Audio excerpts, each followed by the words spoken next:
Welcome back to the deep dive. You sent us the source material, and our mission is to take those key excerpts, extract the critical insights, and, deliver them to you as a comprehensive, well-structured deep dive. Today, we are analyzing a procedure that is really defined by its extreme high stakes. This is not simple preventative medicine. No, this is about meticulously managing electrical energy inside the human body to remove these large, complex growths. It's a task where the margin for error is measured in millimeters. That margin for error is everything. Yeah. And that's what we're going to get into, informed entirely by some key excerpts from Dr. Raju's YouTube series. Specifically, it's that highly technical video, HCC 1475-17C hot snare pedunculated polyp.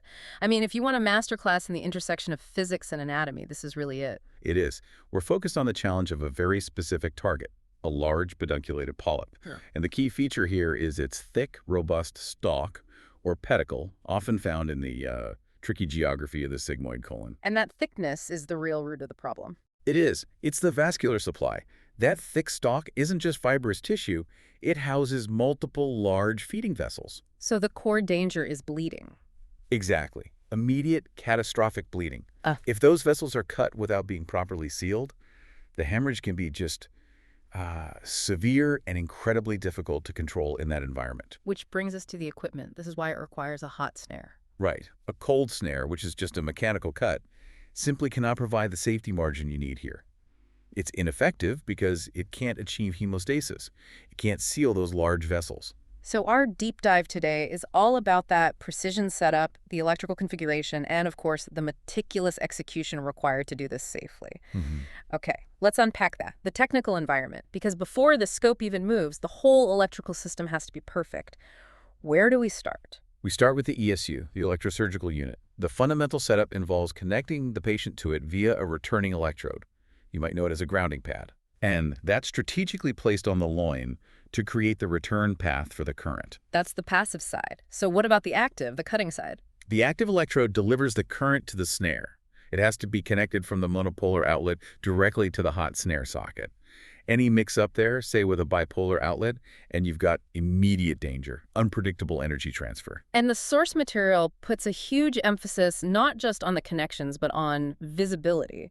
Dr. Raju is insistent, right? The ESU must be positioned in front of the endoscopist. Yes, not tucked away behind them. But why? I mean, why dedicate that prime real estate to what is essentially just a box spitting out electricity? Because the endoscopist needs that instant visual confirmation of the parameters. But I think even more importantly, the assistant needs to communicate those settings verbally to the entire team. Ah, so it's a team communication tool. It is. The assistant becomes this human link in the safety chain, saying out loud, "We are running Endocut Q 3.1.3, force coagulation effect 2, 25 watts." That verbal confirmation is a crucial check. It ensures everyone is on the same page. That's a really thoughtful point. It makes the safety check a shared vocal responsibility, not just a silent checklist. Right. Now, you mentioned those specific settings, like Endocott Q 3.1.3. What does that jargon actually mean for the tissue? So it dictates the precise nature of the energy wave.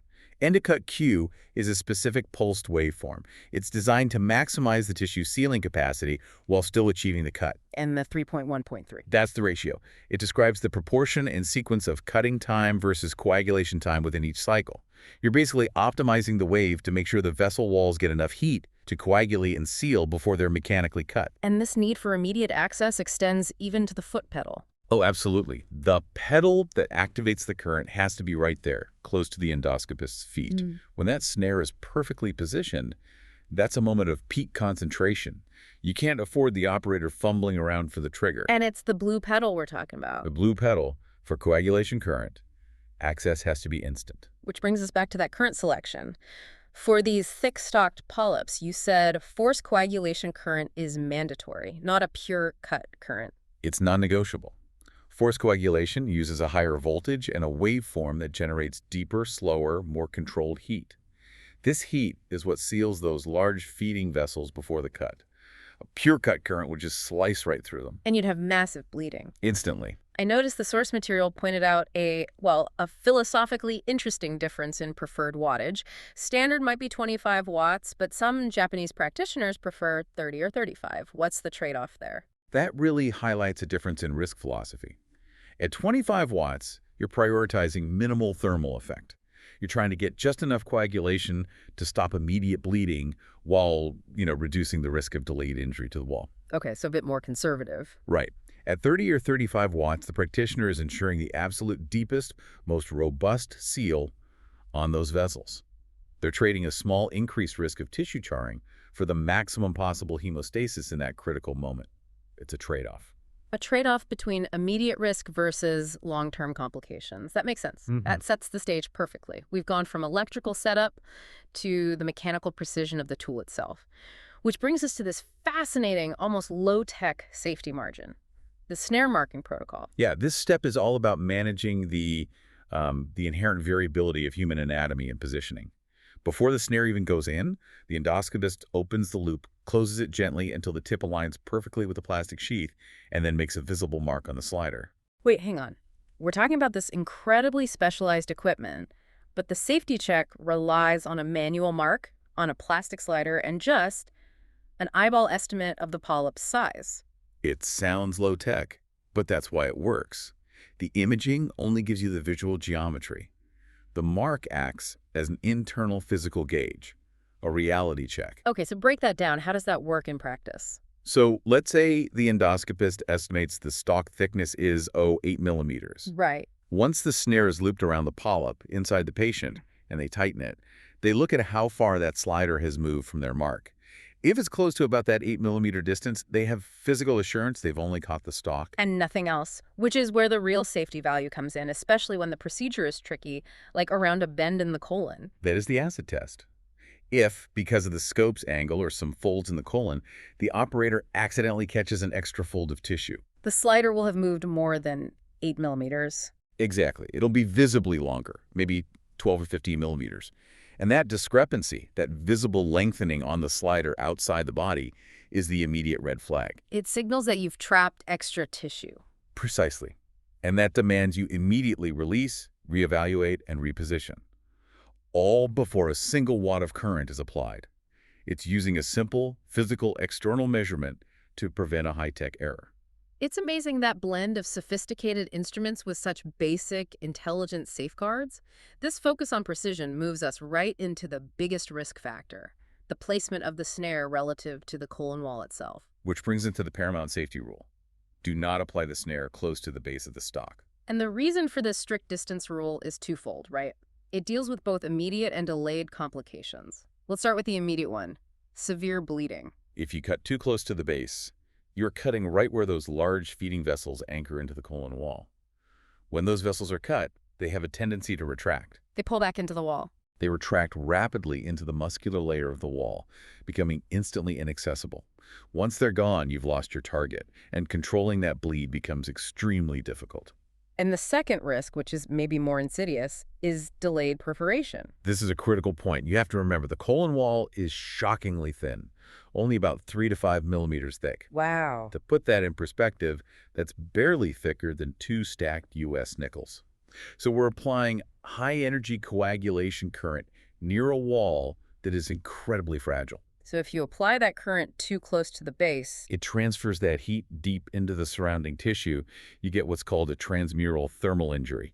The initial procedure might look successful, but the underlying damage is already done. it's like a slow burn deep beneath the surface. Exactly. The heat necrotizes the tissue over several days, and when that damaged area finally gives way, it shows up days later as a potentially life-threatening delayed perforation. So the correct technique is all about maintaining that safety margin. The snare loop has to be placed higher up, ideally in the middle of the stock. Right. That distance gives the current room to work, sealing the vessels without sending all that damaging heat straight into the fragile wall. But in the sigmoid colon, it's a narrow space. What happens when the polyp head itself is forced up against the adjacent wall? How do you manage that? That brings up a nuanced point about electrical physics in tissue. Generally, broad contact of the polyp head against the opposite wall is acceptable. How so? The principle is that current flows through the path of least resistance. In this case, that's the narrowest point of high current density, which is the thick stalk that's being squeezed by the snare. But when does that contact become a liability? The danger is if the polyp head touches the adjacent wall over a very narrow point, a small concentrated area. If the resistance there is low enough, current can divert and flow through that area. And you get a burn on the other side. You get what's called a counterburn on perfectly healthy wall tissue. So what are the practical solutions to mitigate that risk in the moment?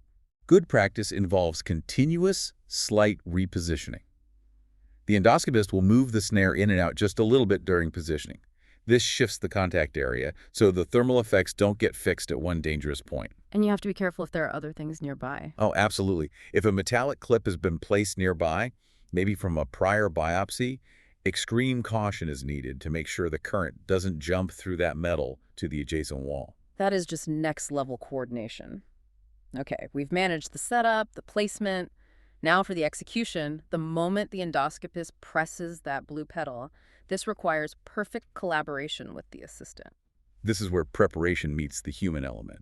The assistant must apply a tight squeeze and then constantly keep closing the snare loop while the current is being delivered. So the assistant is essentially learning to see the effect of the electricity on the tissue in real time. Precisely.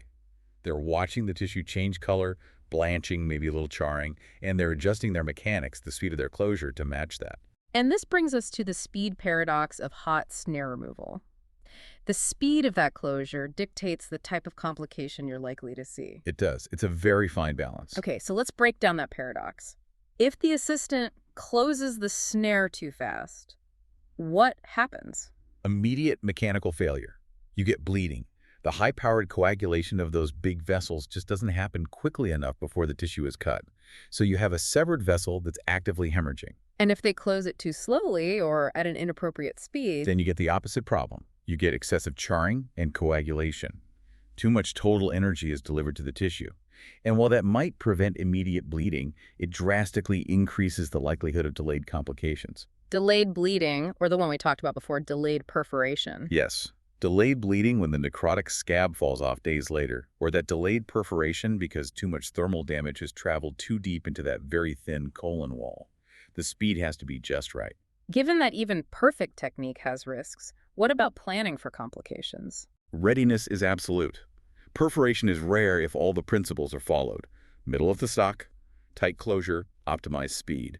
But if immediate bleeding does occur, the assistant has to ensure that all the necessary rescue equipment is physically ready in the room before the current is delivered. So we're talking about having a miniature emergency unit right there on the back table. Yes. Epinephrine injection preloaded, various types of clips, endoscopic loops, all that must be immediately available. You cannot afford a 5-minute delay while someone searches for the right tool.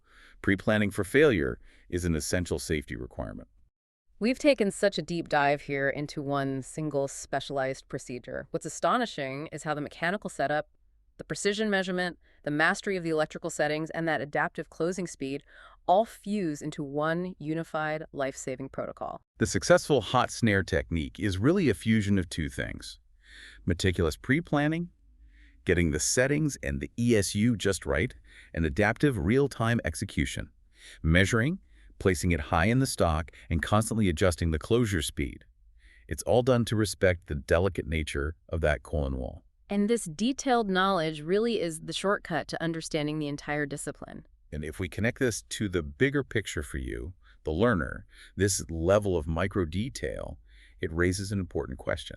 Which leads to this provocative final thought for you to mull over. If such micro-level coordinated precision involving electrical physics, tissue thermal response, and team dynamics is required to remove a tiny piece of tissue safely, what fundamental understanding of electrical theory and biological response must practitioners master before they even begin to manipulate the equipment? It's not about following a checklist. It's about mastering the underlying science of every single millisecond of the operation. Thank you for joining us for this deep dive into technical precision. Until next time, keep digging.